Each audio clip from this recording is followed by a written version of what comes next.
Subramanian sir, Vasantha ma'am தெரியாது. நீங்க ஆரம்பித்து வைத்த இந்த ஒரு ஹாஸ்பிட்டல் அதனுடைய பணியை வந்து ஒரு டெக்னாலஜி என்னுடைய பாய்ச்சல்ல அதையும் பயன்படுத்தி மிக சரியான விதத்தில் பயன்படுத்துது. இதுக்குதான் ஏஏ அப்படின்னு நாங்க கேள்விப்பட்டிருக்கோம். அப்போ அந்த மாதிரியான ஒரு பயன்படுத்துதல் நடந்துட்டு இருக்கு அப்படின்றது தெரியும் போது ரொம்ப மகிழ்ச்சியா இருந்தது, ரொம்ப ஹோப்ஃபுல்லா இருந்தது. அதே ஹோப் தான் வந்து இந்த பெயர் வச்சிருக்கீங்க. இன்றைய உங்களுடைய லான்ச்சுடைய பெயர் ஹோப் அப்படின்னு.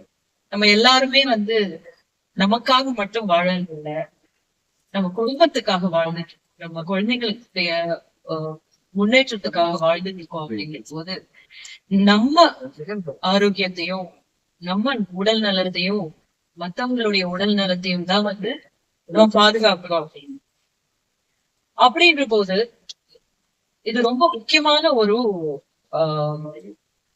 ஒரு பாய்ச்சலா நான் பாக்குறேன், ஒரு இன்டர்வென்ஷனா நான் பாக்குறேன்.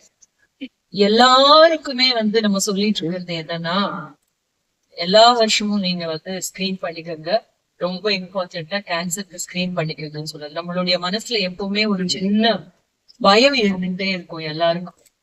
இப்ப தெரிஞ்சது என்னன்னா வந்து, நம்ம குடும்பத்துல இருக்கோ இல்லையோ, ஆனா நிறைய பேருக்கு கேன்சர் அதிகமா வந்துகிட்டு இருக்கு அப்படின்றது படிக்கும் போது தெரிஞ்சுக்கும் போது, நம்ம தெரிஞ்சவங்களுக்கே அது வரும்போது மிகப்பெரிய அச்சத்தை நமக்கு உருவாக்குது.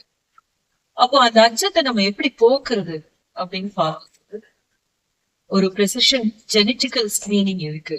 அது எல்லாருக்குமே செய்யக்கூடிய ஒரு சின்ன தொகையில தான் இருக்கு அப்படின்றது தெரிஞ்சுக்கும் போது எனக்கு ரொம்ப ஒரு நல்ல ஒரு ஹோப்ஃபுல்லா ஃபீல் பண்ணேன் அப்படிங்கிறதுதான்.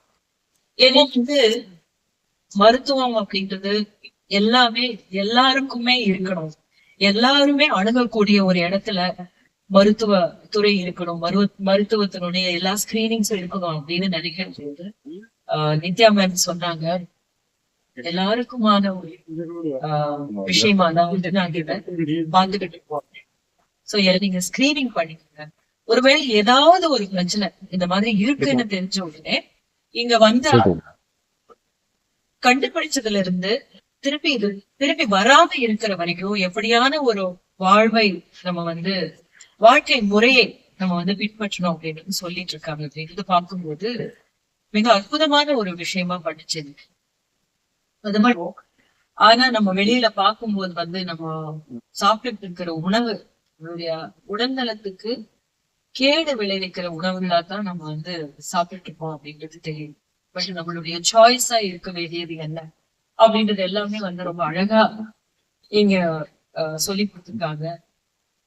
இதை விட வந்து இவங்க சொல்லி இருக்கிறத விட நான் வந்து பெருசா இத பத்தி சொல்லிட முடியாது. ரொம்ப இன்ட்ரெஸ்டிங்கா இருக்குது சார். நாங்க இத பத்தி தான் பேசிட்டு நீங்க உங்களுக்கு எது கரெக்டா இருக்குன்னு பாருங்க அப்படின்றதுதான். உணவுன்றது எல்லாமே எல்லாருக்குமே ஒன்னா இருக்காது. உங்களுக்கு எது சரியா இருக்கு, உங்களுடைய இந்த வயதுக்கு இந்த உடல் நலத்துக்கு எப்படி சரியா இருக்கு அப்படின்னு. சோ இந்த இடத்துல வந்து நாங்க ஒரு ஃபில்ம் வேர்ல்டுல இருந்து நான் வரும்போது நான் எப்பவுமே நினைப்பேன், டாக்டர்ஸும் நாங்களும் ஒரே விஷயத்தான் பண்ணிட்டு இருக்கோம் அப்படின்னு. என்னன்னா, மனிதர்களுக்கு ஒரு நல்ல விதமாக வாழ்வதற்கான 2 விஷயங்கள் பண்ணிருக்கோம். ஒண்ணு வந்து அவங்க உடல் நலத்தை பேணி காப்பதுல மிகப்பெரிய ஒரு விஷயம் பண்ணிட்டு இருக்காங்க. நாங்க வந்து உங்களை மகிழ்விச்சிட்டு இருக்கோம். சொல்ல போனா டாக்டர்ஸே வந்து நிறைய பேரு ரிலாக்ஸ் பண்றதுக்கு சினிமா பார்த்துதான் ரிலாக்ஸ் பண்ணிடுறோம்னு நிறைய டாக்டர்ஸ் சொல்லுவாங்க. அந்த படம் பார்த்துட்டீங்க, இந்த படம் பார்த்துட்டீங்கன்னா உங்களுக்கு எப்போங்க டைம் கிடைக்கிறதுன்னு கேட்போம். அதுதான் எங்களுக்கு கிடைக்கிற ஒரே ஒரு ரிலாக்ஸேஷன் அப்படின்னு சொல்றாங்க. பாருங்க, நம்ம மருத்துவர்களுக்கே மருத்துவர்களா இருக்கோம்ல. ஆனா நம்ம 2 பேரும் 2 வெவ்வேறு விஷயங்களை பண்ணிட்டு இருக்கோம். நீங்க உண்மையை மட்டும்தான் சொல்லணும், நாங்க பொய்ய ரொம்ப அழகா பேசுறோம் அப்படின்ட்டு.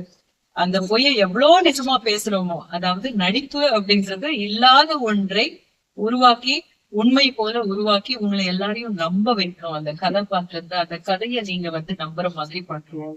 ஆனா நம்ம 2 பேரும் செஞ்சுக்கிட்டு இருக்கிறது இந்த சமூகத்துக்கு ரொம்ப தேவையான ஒரு விஷயமா இருக்கிறதுனால இங்க நான் நிக்கிறது வந்து ரொம்ப ரொம்ப ரொம்ப நல்ல கரெக்டான ஒரு விஷயமா தான் நான் பாக்குறேன்.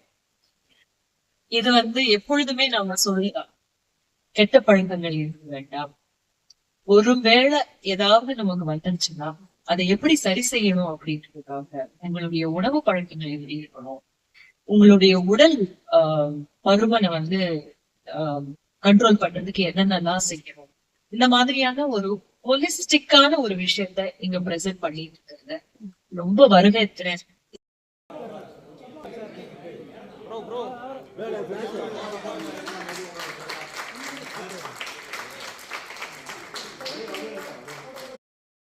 போட்டோ எடுத்துட்டு போயிடுங்க.